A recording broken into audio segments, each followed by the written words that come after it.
Dear guests, dear friends, I'm honored to welcome you to the 11th Asia-Pacific International Conference, the Asia-Pacific region and the EU, partners or competitors.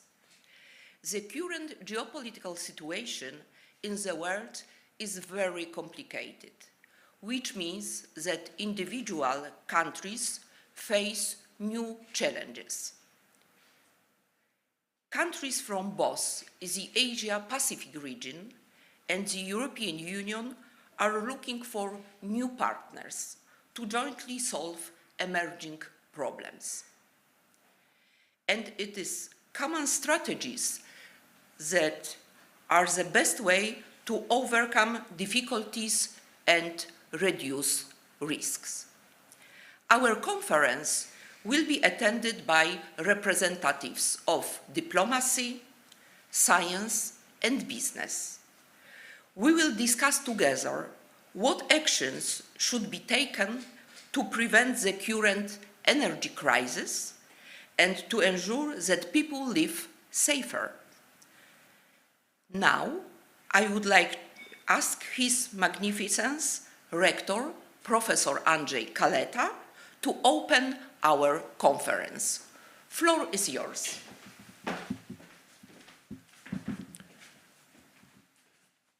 Dzień dobry Państwu. Welcome everybody. Kłaniam się Państwu bardzo serdecznie i bardzo serdecznie witam w imieniu społeczności naszej uczelni i w imieniu władz Uniwersytetu Ekonomicznego we Wrocławiu. I would like to welcome you heartily on behalf of our university community and on behalf of the authorities of our University of Economics in Wrocław. Bardzo cieszę się, że nasza konferencja cykliczna wchodzi w drugie dziesięciolecie. I'm very glad that we open the new decade of holding our conference. Drugie dziesięciolecie to oznaka dojrzałości tej konferencji. The second decade means that our conference gains maturity. Cieszę się bardzo, że ta tematyka tutaj jest kontynuowana, właśnie Azja-Pacyfik, współpraca Europa z regionem Azji i Pacyfiku. I'm very glad that we continue the theme of cooperation between Asia-Pacific region and the European Union. Ta tematyka od początku tej konferencji była niesłychanie ważna i politycznie, i naukowo, a dzisiaj nabiera, wydaje się, dużo większego znaczenia.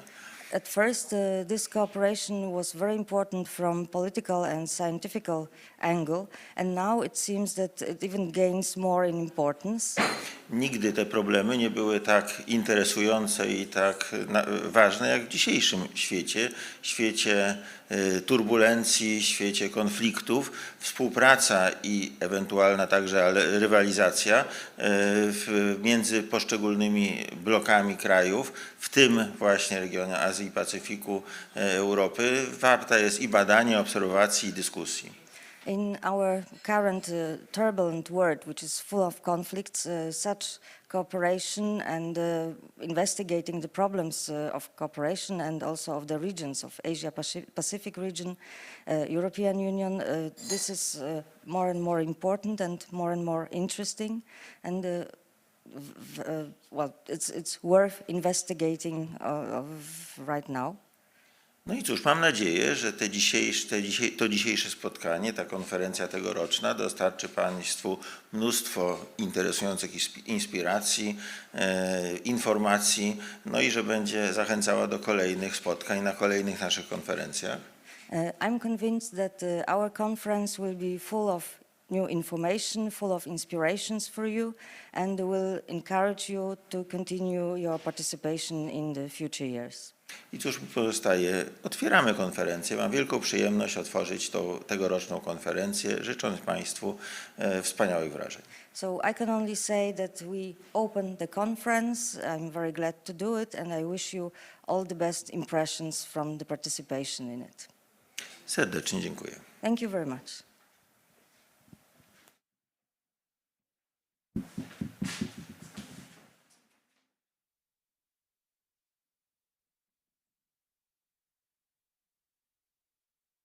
Thank you, Mr. Rector. I kindly ask His Excellency Ambassador Akio Miyajima to take the floor. We highly value our cooperation with Japanese universities from Tokyo, from Takasaki, and Kanagawa. Please, Ambassador, floor is yours. The introduction, and I really congratulate you for hosting the 11th Asia Pacific International Conference. As the director that the mentioned in the opening speech, it's really very timely, beyond 1 decade kind of the tradition. And I really appreciate the initiative by your university. Let me start to tell you that, of course, everybody knows that the world has been facing the big challenges, huge challenges, climate change, COVID, and then Ukrainian crisis. Now that the COP27 is taking place in Egypt, COVID, well, maybe that's still, although we have a vaccination, but still that it's too early for us to tell that we can get out of it. Maybe you have to learn how to live with it. And then China is still that in hard lockdown, and also Ukrainian crisis. As you know, that of course, war is going on. We cannot go back to the those kind of crisis time, and we have to face new reality, and we have to work together. Today, I would like to talk about 3 topics. 1, about the Ukrainian situation. 2, about Indo-Pacific and the East Asian the security situation. 3rd, EU, Poland, and Indo-Pacific region and Japan's relationship. First, Ukrainian situation. Let me start with Ukrainian situation. The aggression by Russia against Ukraine was totally kind of against international law and a blatant kind of the violation of the international order based on rule of law, and which really kind of undermined the fundamental foundation of the world order.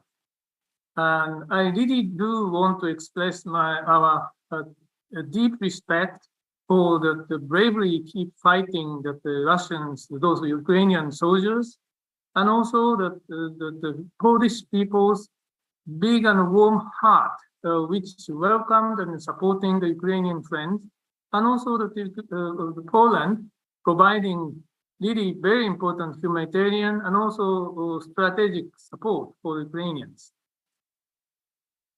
This autumn at the United Nations Assembly, the resolution against the Ukrainian aggression and also the annexation of the 4 provinces was adopted by the support of 143 countries. Those countries who voted against was only 5 countries: Russia, Belarus, North Korea, Nicaragua, and Syria. Japan, as a like-minded country, has been implementing very tough sanction against Russia, and also has provided significant support to Ukraine. We firmly believe security in Europe and in security in East Asia cannot be divided, cannot be separated. Prime Minister Kishida mentioned many times, today's Ukraine could be tomorrow's East Asia. And also, as a only nation which experienced the horrors and atrocities of atomic bombs, we just cannot accept the Russians' kind of threat of use of nuclear weapons. Everybody in the world is watching very closely what will happen in Ukraine. We really do not want anybody to learn wrong lesson from this war in Ukraine.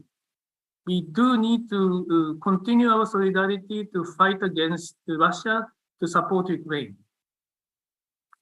The impact of the Ukrainian war beyond Europe, energy crisis, food crisis is happening in the world, but this is not because of the sanctions against Russia. It is because Russia's aggressions against Ukraine. Now that we are going to have a winter, soon, but the war is going on. We do need US, EU, NATO, and a like-minded country like Japan should continue our solidarity and then strongly support Ukraine. That is the only way to go. And then in this process, it is very important to engage and then to talk with the Indo-Pacific region or global South. So in that respect also, this conference is important. Let me turn to my second topic about the Indo-Pacific region and then East Asian security. Needless to say, the world is much bigger than Europe. Later this month, the G20 summit will be held in Indonesia. And the next year, that will be held in India. And Brazil and South Africa will follow. So the world's largest economies are no longer just concentrated in Europe or the North Atlantic. Indo-Pacific region's importance is growing. Global economic gravity is steadily shifting to Indo-Pacific region. Well, it accounted for already that 40% of the population, 60% of the GDP, and then there's expectation that that by 2050, the size of the economy could be doubled.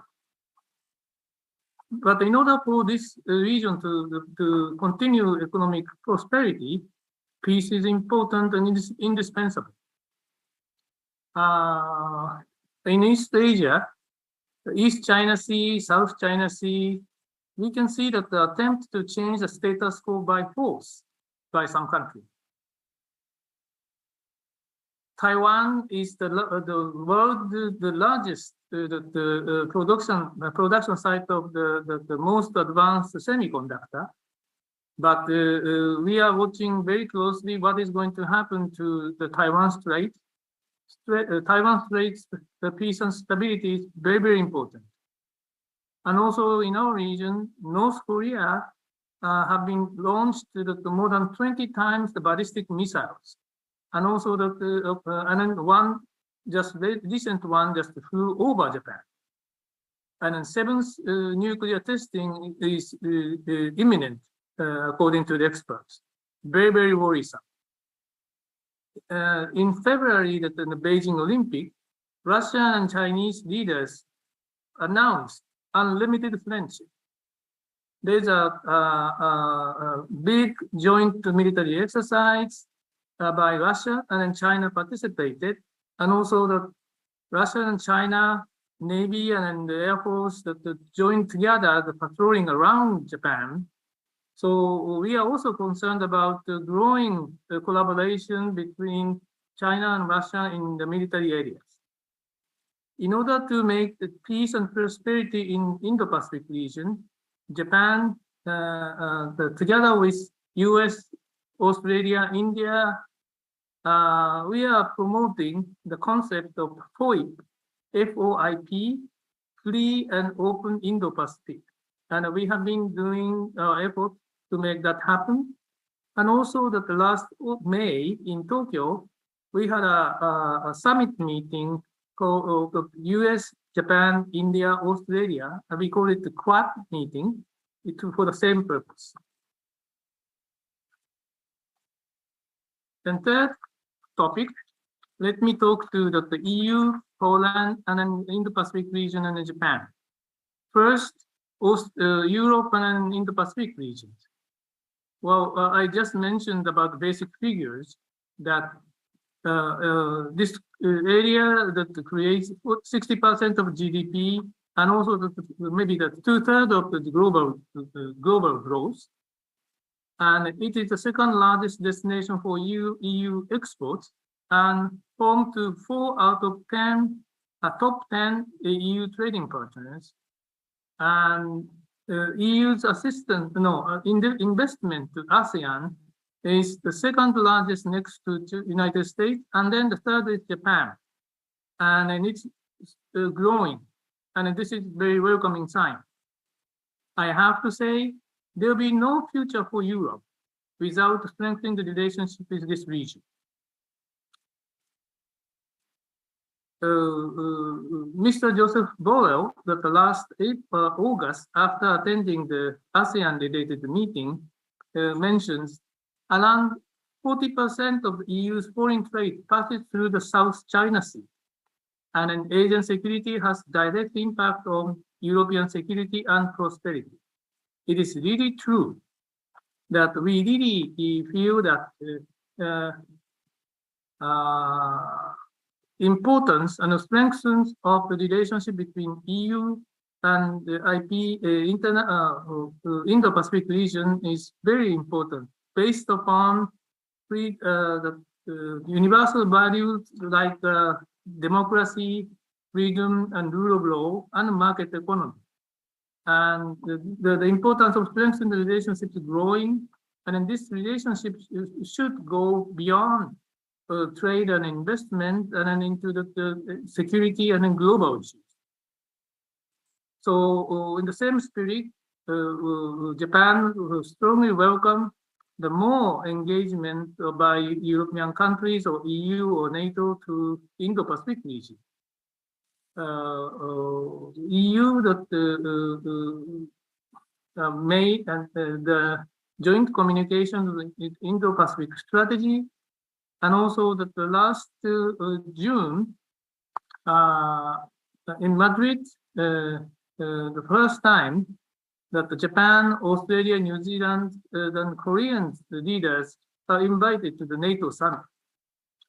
We welcome the deepening of the concept called the strategic concept by NATO, with the mention with reference to China as well. About the Japan-EU relationship, May this year, Japan-EU summit meeting was held in Tokyo. Prime Minister Kishida and European Council President Charles Michel and the EU Commission President Ursula von der Leyen discussed Ukrainian issues, FOIP, Free and Open Indo-Pacific, and agreed to launch Japan-EU digital partnership to make safe 5G, 6G, and semiconductor supply chain, continue to work on partnership Japan-EU sustainable connectivity and quality infrastructure, and Japan-EU green alliances. So there are many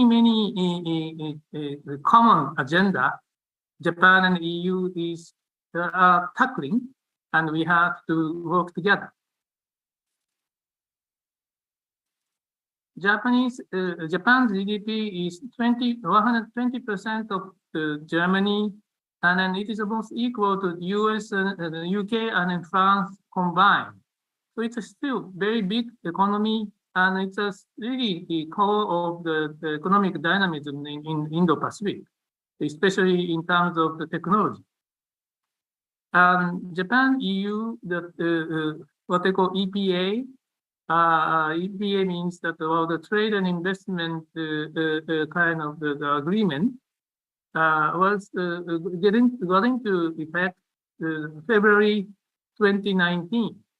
And if compare with the 1 year before, that 2018, in year 2021, Japan-EU trade growth 4%, Japan-Poland trade growth 46%. I think really there will be a huge potential for more growth in the trade and investment between Japan and the EU and Japan and Poland. We really do hope that that will be the case. And also Japan has been paying very close attention to the development of the 3 Cs initiative, which is focusing on energy and infrastructure and digital. And we really do hope that we can also engage in strengthening the connectivity between North and South in Europe. Poland, needless to say, is the hub of the logistical the hub in Europe, the center of Europe, and also that Poland to be a very important gateway with Asia. Let me turn to Japan-Poland cooperation. We believe strengths or advantage of Poland is one, the relatively that the economical cost and the geographical location, the center of Europe, and also the access to the EU market. And first, that the biggest the attraction and advantage is the people. Very hardworking, very well-educated, many young English-speaking people. So Japan has been paying very close attention to the development of Poland. So that more than 30 years ago, that the Toyota and Bridgestone and those auto industry has been investing in Poland. And now about 350 companies that are here and then they make more than 40,000 employment.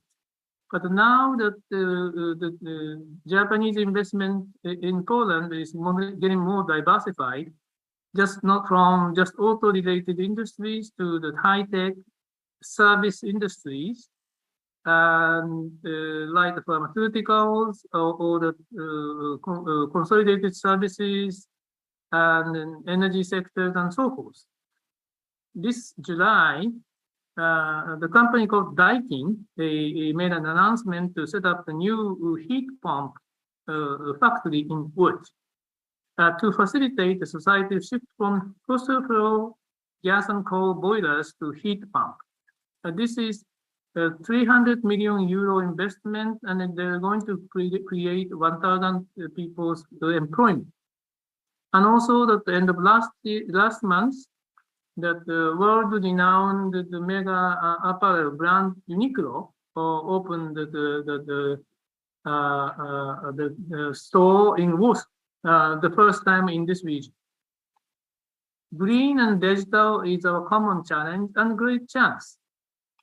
Well, that we do need to cooperate together to an energy transition, and then we can cooperate in many areas like clean coal technologies, hydrogen, ammonia, and nuclear.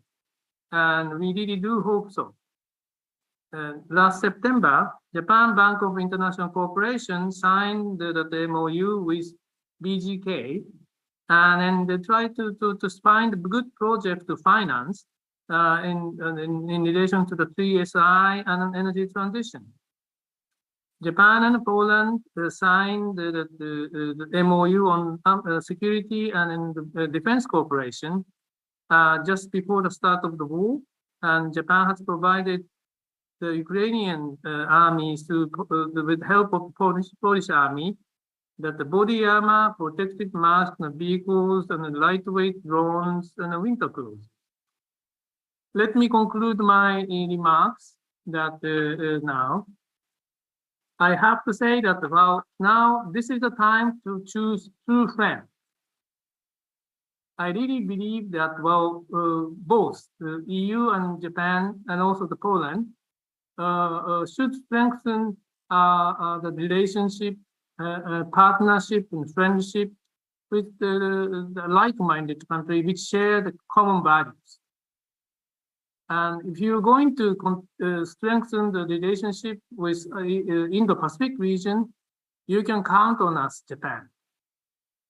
Poland is Japan relationship goes back to the Japan-Russo War of 1904. And we have been very friendly country more than 100 years. And we are really the wonderful, very good strategic partners with the like-minded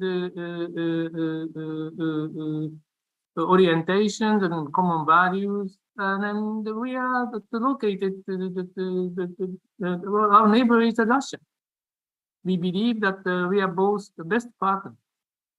Poland is going to play pivotal role, to continue to play pivotal role in Ukrainian assistance. And we do expect that Poland is going to play very important role in Ukrainian rehabilitation and then reconstruction. Energy and security is energy and economic security is growing more and more important. So this is a great chance for us to strengthen our relationship. Japan is going to hold the presidency of the G7 next year after Germany. And then our prime minister is going to have a summit meeting in Hiroshima next April, next May, sorry, not May. And we really do hope we can work together with the international community, including Poland, and then continue to support Ukraine and also to work for the world peace and security, the world peace and prosperity. And lastly, that about the seeing is really believing. About 1 month ago, Japan lifted almost all the restrictions imposed by the COVID because of the COVID problem.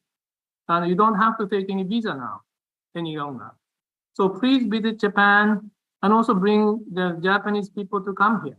I think really this is a great chance to strengthen our relationship. Правдивый przyjaciół poznaje się w biedzie. Japonia i Polska to dwa kraje tonącej przyjaźni. Dziękuję bardzo.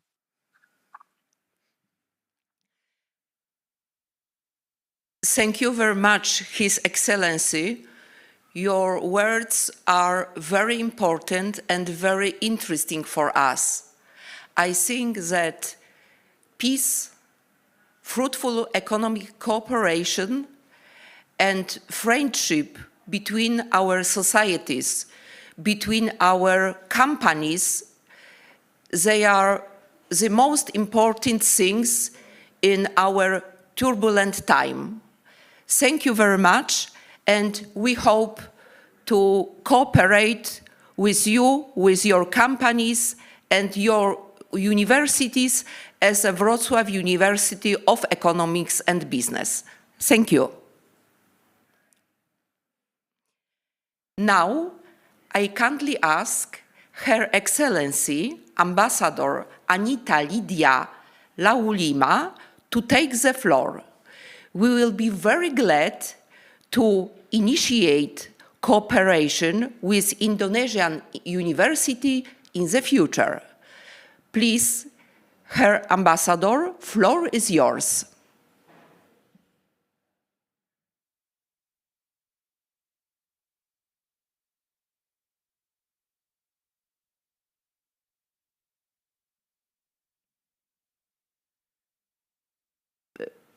Your microphone is turned out. Please, Herr Ambassador, floor is yours. Professor Dr. Andre Caleta, Rector of the Wrocław University of Economics and Business. Dr. Simon Mazurek, Chairman of the Conference Committee. Dr. Anna Jankowiak, Professor Skulski, my dear colleagues, speakers. Your microphone is turned out. Please, Ambassador, floor is yours. Professor Dr. Andre Caleta, Rector of the Wrocław University of Economics and Business. Dr. Simon Mazurek, Chairman of the Conference Committee. Dr. Anna Jankowiak, Professor Skulski, my dear colleagues, speakers.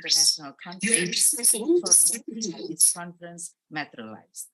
The main theme of today's conference is the Asia-Pacific region and the EU partners' competitiveness is very relevant to what we face now.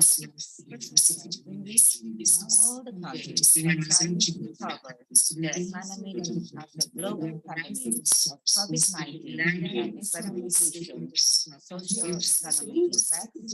Since February 2022, the globe has been facing the energy and food security crisis due to the Russia-Ukraine war. It is true that competition gives us more energy and enthusiasm to work together, but partnership will bring us move together and strong.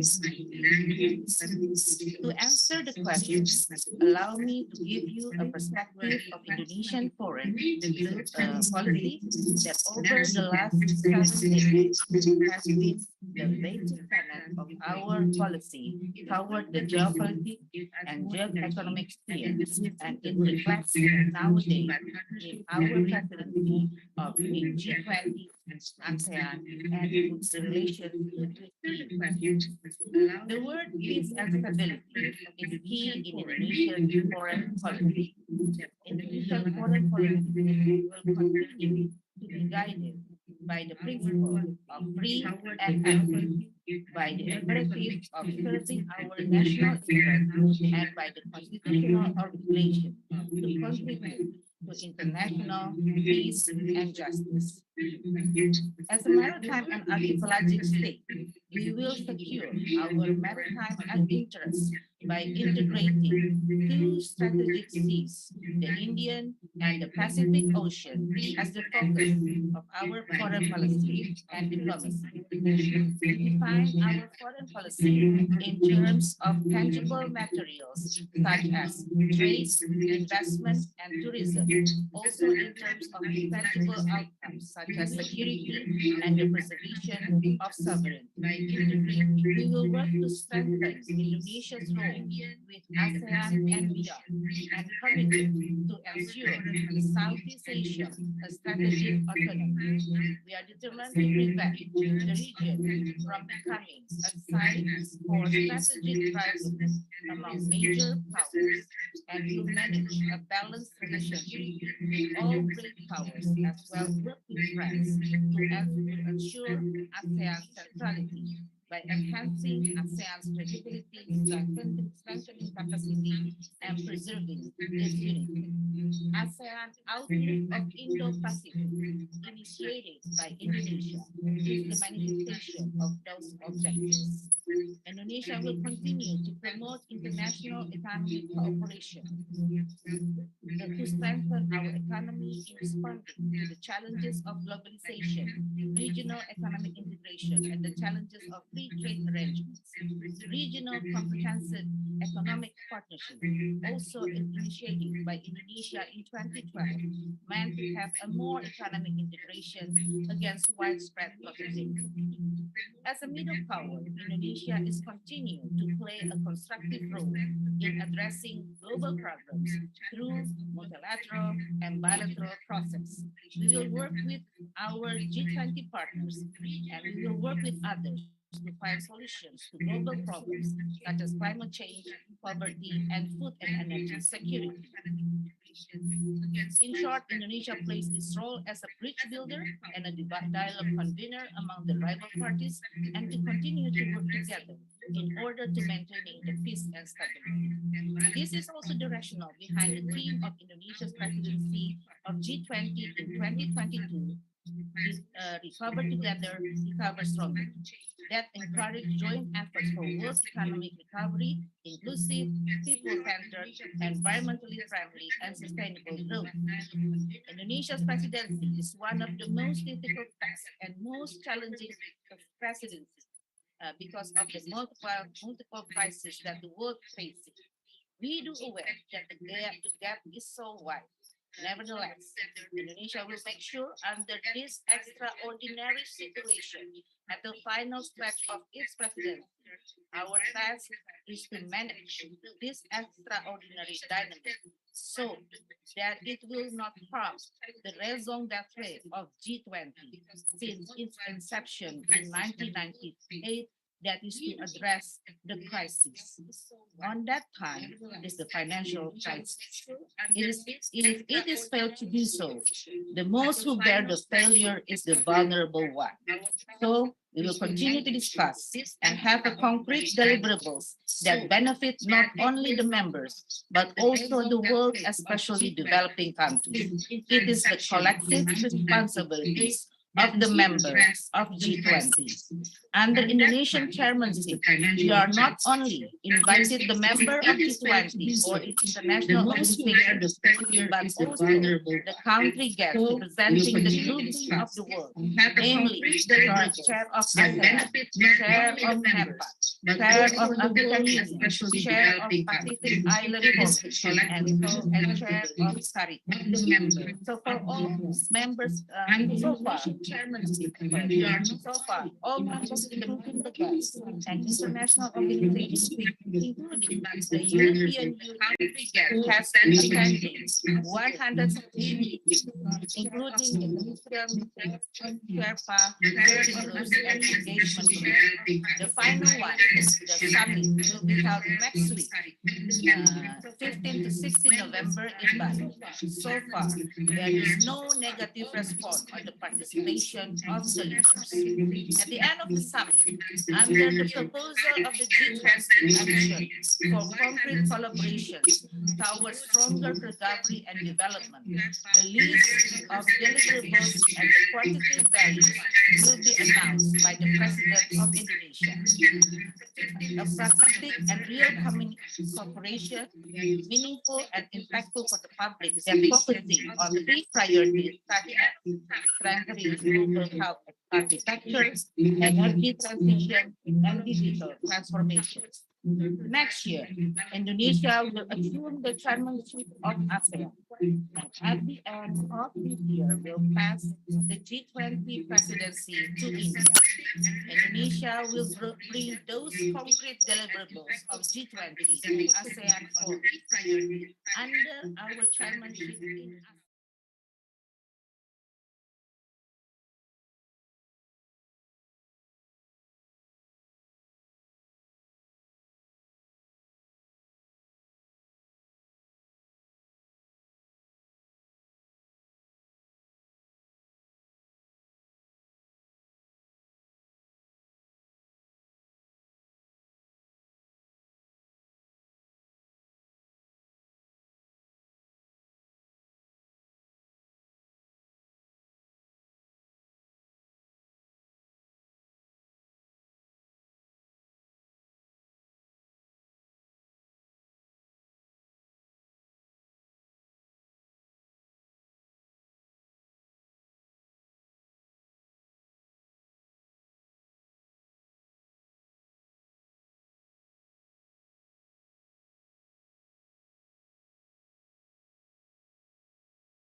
Let me start by saying that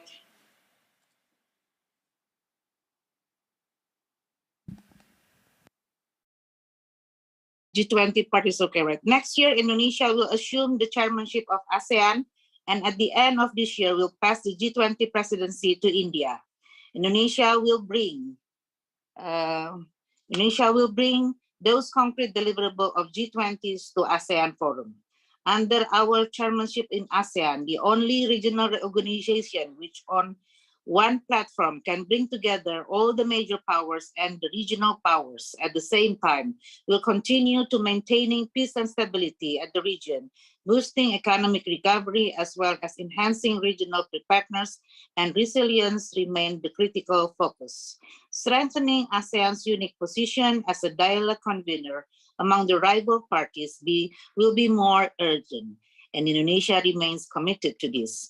Calming geopolitical tensions is very critical, and it is therefore incumbent upon Indonesia and ASEAN to continue playing their active peacemaking roles through talks and dialogues and partnership. One shall not forget that in span of half century, more than 570 million people are living a better welfare, better protection, and better future as an ASEAN community. So far, ASEAN manages to create and harness the habit and culture of dialogue. The culture is a rare item that is priceless today. Indonesia will continue to use the ASEAN outlook on Indo-Pacific to address the geopolitical constellation. The unity and centrality of ASEAN must be maintained, otherwise ASEAN will lose its relevance and as a net contributor of the ecosystem of peace and rising Southeast Asia to become proxy for the competition among the great powers. As mentioned by President Joko Widodo in the World Bank Conference in 2018, no one is winning and only human suffering and destruction will prevail. The regional comprehensive economic partnership will be the engine of growth not only for Indonesia but also in the region, whereby the 15 members of them are half of the world's population, contributing more than 30% of the world's GDP and a quarter of world exports. Therefore, based on the rationale of Indonesia foreign policy, only through partnership and cooperation, the two regions, Asia Pacific and the EU, can overcome the crisis. The EU has been an active partner at the G20 meetings in Indonesia this year, not only participated, but also discussing the concrete deliverables on many forms such as investment, joint project, capacity building, transfer of technology, basket of voluntary pledges, a new initiative or existing project that can be scaled up to G20 level. The EU has been the partner of ASEAN for 30 years and will commemorate the event in December 2022 in Brussels.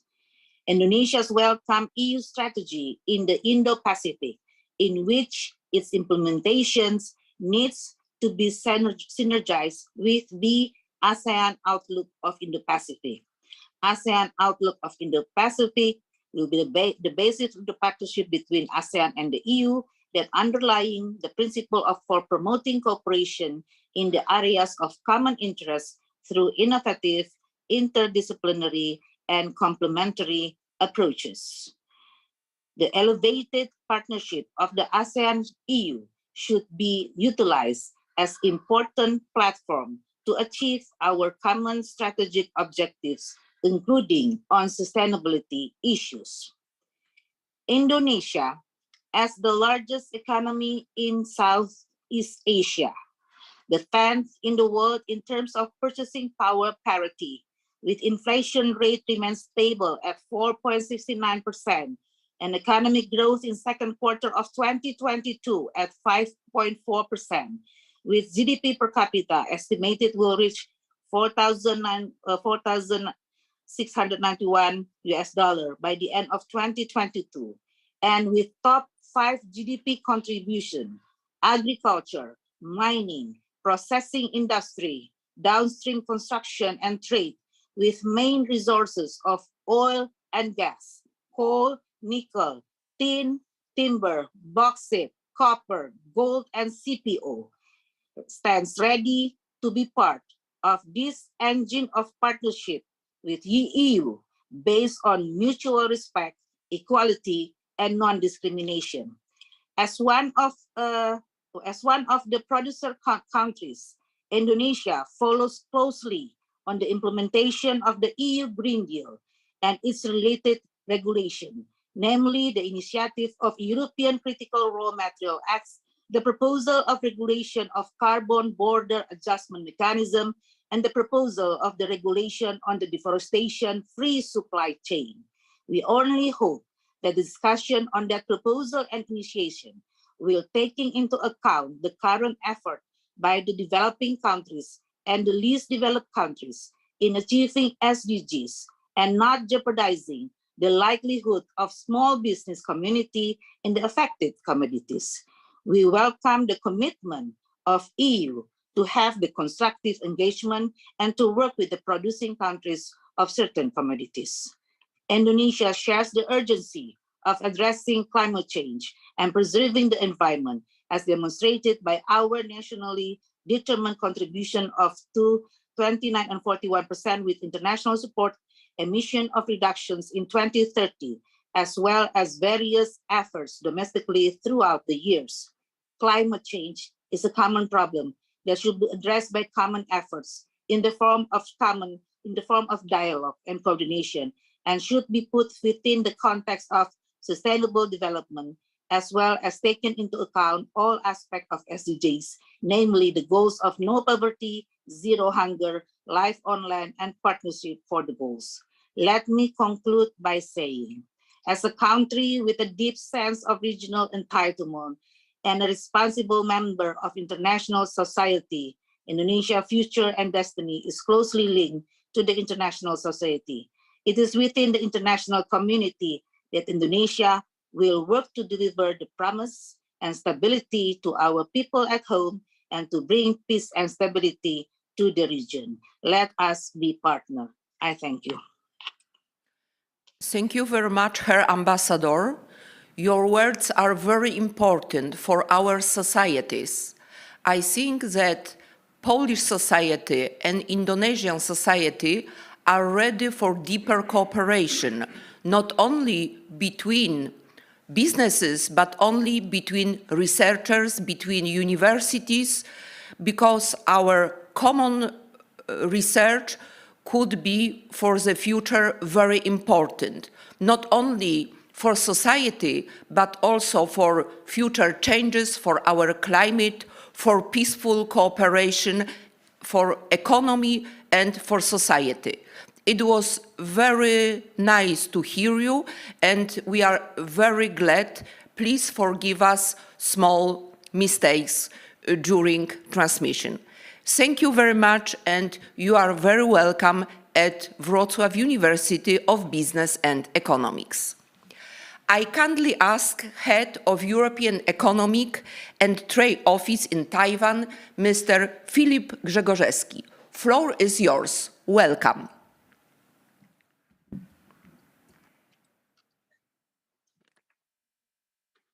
Your microphone is turned off. I hope it works now. Great. Thank you for this opportunity. I'm very grateful to the organizers of the conference for letting me join the 11th Asia Pacific International Conference, the Asia Pacific region, and the European Union, partners or competitors. I think my mandate is coming from the fact that I'm the EU representative in Taiwan, but also it's due to the fact that I'm Polish. So I feel really privileged to be there in Wrocław now. Although I'm here in Taipei, it's getting darker now. There is a nice sunset outside of my window.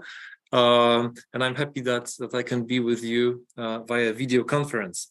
And I'm particularly grateful to the chair of this plenary session, Professor Bogusława Drelich-Skulska, and to Dr. Szymon Mazurek for having me. Well, I would like to share with you a few observations about Taiwan's role in the European Union's Indo-Pacific strategy. Ambassador Akio Miyajima rightly said that the world is bigger than Europe. I could not agree more. And this is why we have adopted an EU strategy for cooperation with Indo-Pacific in September 2021. The Indo-Pacific, as we see it, is a region encompassing the geographic area from the east coast of Africa to the Pacific island states, and it's playing a pivotal role in global affairs and has become in many ways the world's economic and strategic center of gravity. The objective of the strategy is to strengthen the European Union's role as a viable and important global actor in the region, beyond trade, beyond economic and development cooperation. And the Indo-Pacific is vital for the European Union's economic growth. This is a region producing almost 60% of global GDP and contributing 2/3 of global growth. And at the same time, the European Union is a major partner for the region. The stability of the Indo-Pacific matters for the European Union and the world. And the region is facing rising tensions with geopolitical rivalries, contested territories, and territorial waters, while regional security structures are absent. The European Union is already extensively engaged in this region, closely cooperating with all countries, from bilateral partnerships on climate change and the green energy transition to disaster preparedness and the leading role in international anti-piracy efforts in the Indian Ocean, as some examples of many.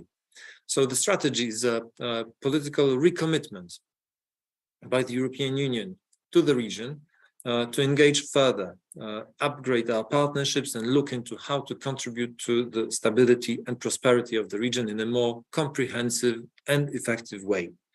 And this strategy is based on an inclusive approach. The European Union is prepared and committed to cooperate with all partners in the region who share the same objectives. It is quite flexible, which means that the European Union will adapt and build its cooperation according to specific policy areas where partners can find common ground based on shared principles, values, or mutual interests. What does it mean for Taiwan? Why is it important for Taiwan then? Well, the Indo-Pacific strategy does not change the European Union's policy on Taiwan or the EU's One China policy. The EU is committed to its own One China policy. However, the strategy represents a clear commitment from the EU to reinforce democracy in the region and to work with like-minded partners. The European Union follows One China policy, which recognizes the People's Republic of China as the sole government of China. However, One China policy does not prevent us from intensifying our economic and sectoral cooperation with Taiwan, nor from expressing our concerns at unilateral moves that threaten the stability of the Taiwan Strait. The European Union and Taiwan are like-minded partners, sharing common values of freedom, democracy, rule of law, human rights, and respect for diversity. The European Union holds regular dialogues with Taiwan on a broad range of issues and cooperate in different areas, such as trade and investment, science and technology cooperation, fight against climate change, fight against information manipulation, promotion of human rights, education, or cultural exchanges. And in line with the EU's One China policy, the EU wants to further strengthen ties and cooperation with Taiwan without any implication of diplomatic recognition. And the EU will not change its stance and level of engagement with Taiwan under pressure or intimidation. As the High Representative Josep Borrell said on 13th of September this year at the European Parliament, the European Union will continue strengthening our partnership with Taiwan by deepening cooperation working in real areas which really matter. We have to continue engaging with Taiwan economically and politically, quote unquote. For example, Taiwan is already an ally in the European Union's fight against climate change. Taiwan, in close cooperation with the European Union, is at the forefront of the development of solar and offshore wind power. European developers in offshore wind farm will invest up to $30 billion in Taiwan's offshore wind projects in the coming years. The European Union and Taiwan are also cooperating in the field of circular economy, waste management, plastic reduction, and ocean governance. The EU has a clear interest in preserving peace, stability, and the status quo in the Taiwan Strait. As it was already mentioned today, 40% of our trade passes through the strait, and we encourage the peaceful resolution of cross-strait issues. As again, let me quote the High Representative for Foreign and Security Policy, Josep Borrell, who said in the European Parliament, peace, stability, and the status quo in the Taiwan Strait is key for the whole Asia-Pacific region and for the European Union. No one should unilaterally change the status quo of the Taiwan Strait by force. I think this resonates well with Japan. It resonates well with other partners in the region. And I'm grateful to the ambassador of Japan for also bringing up the name of Josep Borrell and his quotes into his remarks. In 2021, trade relations between the European Union and Taiwan were very significant. The EU remained Taiwan's biggest foreign investor, accounting for around 1/4 of Taiwan's total foreign direct investment. And this is something that I would like to put an emphasis on. The European Union, in terms of our investments in Taiwan, is a superpower with more than 1/4 of all the foreign investments on the island.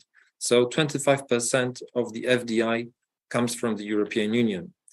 Taiwan advanced 2 ranks to become the EU's 12th largest trading partner in merchandise trade, whereas the EU was Taiwan's 4th largest partner in the world. Given Taiwan's limited population size, it's a bit more than 23 million people, this is a very impressive achievement. Taiwan is a pivotal node in the global semiconductor supply chain. That was also mentioned today. Taiwan accounts for 64% of global semiconductor manufacturing revenues. Those detailed numbers depend on the way you calculate it, but it is a dominant position, definitely, with 90% of the most advanced chips coming from Taiwan. And the cooperation between Taiwan and the European Union, along with the ICT supply chain, has been a true success story and brought tremendous mutual benefits for both sides. The European Union is accelerating the green and digital transition as its industrial strategy, and cutting-edge semiconductors are key to green, digital, and automotive sectors. And this provides vast opportunities for investment and trade in order to enhance our partnership and to build more diverse and resilient supply chains. The bilateral trade in goods and services between the European Union and Taiwan is significant. Based on the most recent numbers, the combined trade in 2020, services, and 2021, goods, amounted to 73.4 billion euro. And the EU remained Taiwan's largest investment with an investment stock of 50 billion US dollars. So all in all, as you can see, we have a strong basis for pushing our presence in the region even further. Taiwan plays a special role here in the region. It has its part also in the European Union's Indo-Pacific strategy. It is a like-minded partner of the European Union, and the new strategy, the EU Indo-Pacific strategy, has set a new framework for broad cooperation. And I hope that this conference will also be an opportunity to ponder on, to think of what EU can do more and what is Poland's role in this relationship with Asia and the Pacific, with the Indo-Pacific. So I only wish I could be there with you now in Wrocław. As I can't be there, I'm joining you online, wishing you great time together and a successful conference. Thank you very much. Thank you very much for very fruitful presentation. I think that economic cooperation between Poland, European Community, and Taiwan is very important for both sides, and it could be more and more fruitful for both. But also very important, and I hope very fruitful, maybe also cooperation between researchers, between universities. I think that here is very good space for future cooperation between scientists and universities, and of course between young researchers. Thank you very much for a very nice presentation, and good night.